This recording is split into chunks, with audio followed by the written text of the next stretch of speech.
Hatramin'ny nahan-kandida azo filoham-pirenena, vitsy ny fisehoana ampahibe maso ataon'i Jean-Louis Robinson. Isan'ny omaly hariva nanoloana ny mpanao gazety nanolorana azy ho kandida ny Ankolafy Ravalomanana. Fampihavanana no nambarany fa ho asany voalohany. Foana ny adila politika sy ny adila rehetrarehetra, na eo amin'ny foky zany na eo amin'ny fihavanana rehetra zany na eo amin'ny tafika, fa fampihavanana aloha no ataontsika miaraka ato amin'ny mouvance zanaky dada sy ny antoko havana.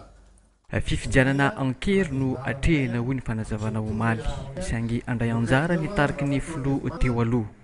Androany kosa no andefasan'izy ireo taratasy ho an'ny SADC, taratasy mirakitra ny tokony ampodiana sy anatanterahana izay fampodiana ny lehiben'izy ireo izay.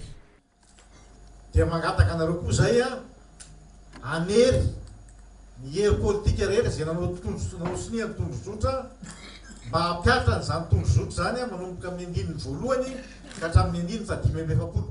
Ankoatrin'ny Ankolafy Ravalomanana sy ny antoko zanaky dada, kandida ny antoko havana naoriny ihany koa i Jean-Louis Robinson.